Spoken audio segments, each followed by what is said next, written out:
Okey, Assalamualaikum warahmatullahi wabarakatuh. Selamat pagi. Okey, kita nak sambung tentang tindak balas redox. Okey, sebelum ni kita dah belajar tentang bagaimana nak kenal pasti ataupun bagaimana nak terangkan tindak balas tersebut adalah tindak balas redox. So, kita ada 4 cara kalau kita ulang balik. Okey, yang pertama kita terangkan dari segi pemindahan oksigen, sama ada bebas oksigen ataupun terima oksigen. Kemudian kita dah bincang tentang hidrogen, okey, yang menerima hidrogen dan juga yang membebaskan hidrogen. Kemudian kita dah belajar juga tentang elektron, okey, yang memindahkan elektron, sama ada elektron tu dibebaskan atau diterima. Dan hari ni kita nak tengok nombor pengoksidaan. Okey, jadi kalau kita ingat semula lah, kita dah belajar sebelum cuti. Okey, untuk tindak balas pengoksidaan dan penurunan. Okey, tindak balas pengoksidaan dan penurunan ni adalah tindak balas apabila pengoksidaan dan penurunan mesti berlaku serentak. Okey, tindak balas redox adalah apabila tindak balas pengoksidaan dan penurunan berlaku serentak. Jadi, untuk pengoksidaan dan juga penurunan, okey, kita ulang baliklah sikit. Okey, so ingat balik ini mula-mula mesti tanda tambah. Okey, ingat tu sahaja. Jadi, bila menerima oksigen, pengoksidaan, okey, membebaskan hidrogen, pengoksidaan. Untuk hari ni kita akan tengok ini tambah juga, ini tolak. Maka perubahan nombor pengoksidaan bila bertambah pengoksidaan, dan apabila elektron dibebaskan adalah penurunan. So, ini sebaliknya lah. Okey, ini yang kita akan tengok hari ni, iaitu nombor pengoksidaan. So, yang kita dah belajar tentang oksigen, hidrogen dan pemindahan elektron. Okey, kita teruskan. Pengoksidaan dan penurunan dari segi perubahan nombor pengoksidaan. Jadi, ahli kimia ni mendapati konsep pemindahan elektron dalam menerangkan tindak balas redox hanyalah terhad kepada tindak balas yang melibatkan ion.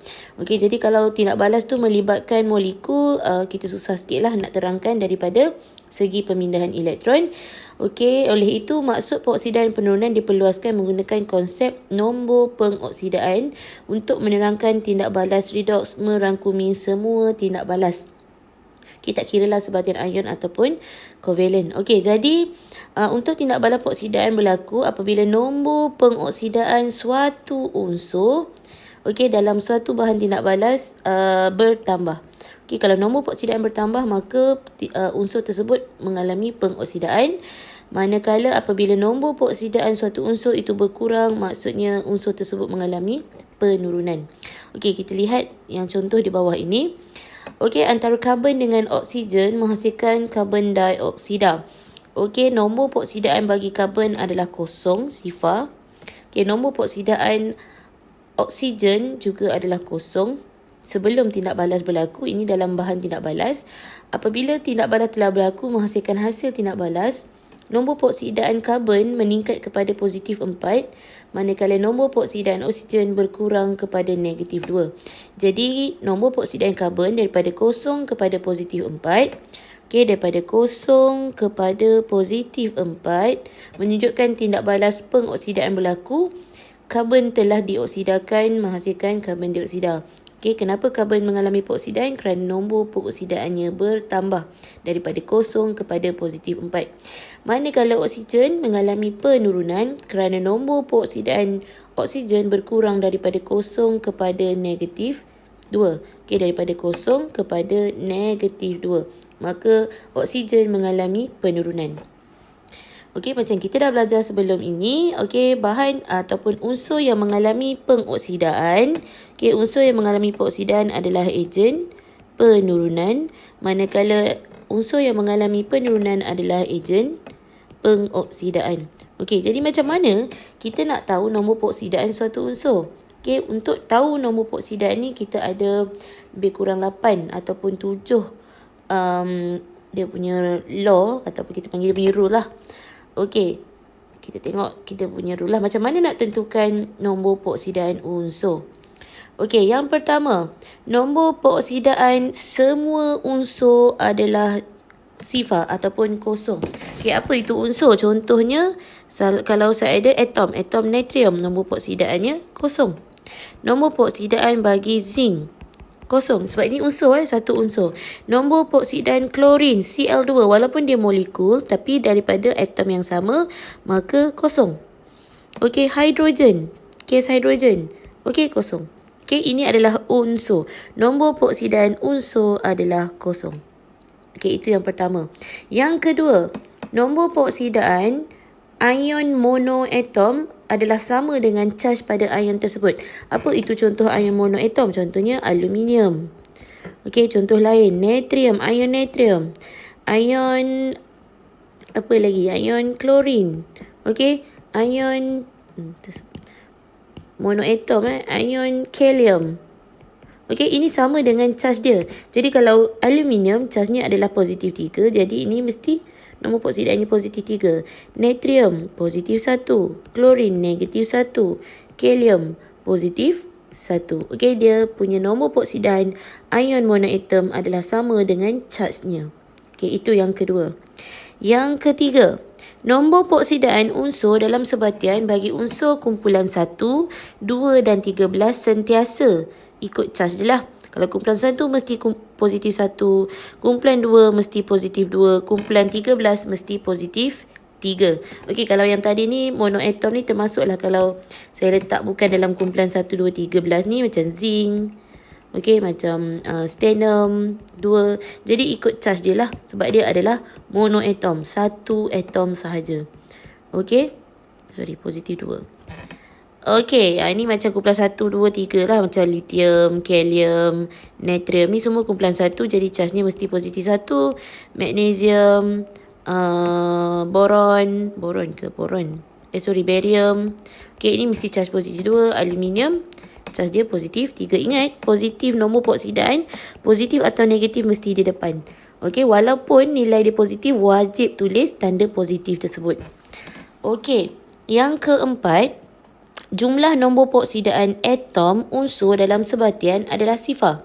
Yang ini adalah jumlah, yang tadi adalah nombor peroksidan unsur. Ini jumlah nombor peroksidan unsur dalam suatu sebatian adalah sifar. Okey, macam mana yang dikatakan sama dengan sifar ni? Kita tengok contohnya. Okey, contohnya saya ada magnesium oksida. Okey, ini suatu sebatian. Jadi jumlah nombor peroksidan magnesium oksida ni adalah sama dengan kosong. Kenapa dia kosong? Okey, magnesium kita tahu dia adalah kumpulan 2. Jadi positif 2. Okey, tambah dengan oksigen. Oksigen ni kan ion monoatom. Okey, kita tahu ion monoatom, oksigen tadi mesti negatif 2 lah. Okey, sebab dia kumpulan 16 kan. Okey, jadi ni kita tambah dengan negatif 2. Jadi positif 2 tambah negatif 2 sama dengan 0, kosong. Jadi jumlah nombor peroksidan atom unsur dalam suatu sebatian adalah kosong. Okey, saya bagi contoh lain. Apa ya? Cuprum 2 klorida. Okey, cuprum 2 klorida. Ini jumlah dia mesti kosong. Okey, cuprum mesti positif 2. Kita dah tahu cuprum 2 dan tambah klorin. Klorin ada 2. Satu ion klorin, charge dia negatif 1, jadi darab 1 negatif 1. Jadi positif 2 tambah negatif 2 sama dengan kosong. Jadi jumlah nombor peroksidan unsur dalam suatu sebatian adalah 0, kosong, sifar. Okey, yang kelima. Nombor pengoksidaan atom unsur dalam ion polyatom sama dengan charge-nya. Okey, kalau tadi monoatom, ini polyatom. Poly ni maksudnya banyak lah. Contohnya kalau saya ada ion sulfat SO4 2 negatif. Okey, kita ada ion sulfat. Jadi ion sulfat ni combination dia antara sulfur dengan oksigen. So ada 2 atom, so kita panggil polyatom lah.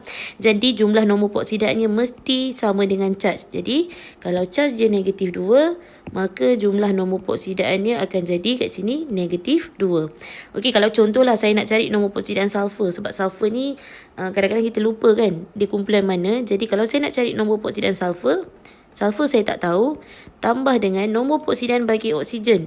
Kita tahu oksigen sama dengan charge dia, oksida.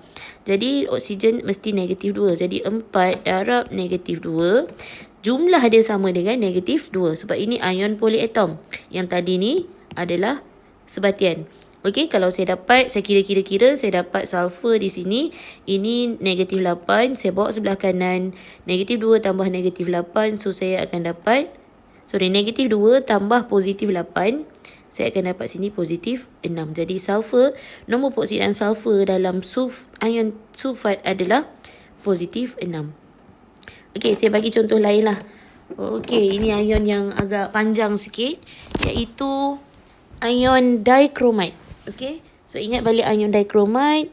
Dichromate adalah Cr2O7 2 negatif. Okey, macam tadi jumlah nombor peroksidan bagi ion polyatom ni masih sama dengan charge dia.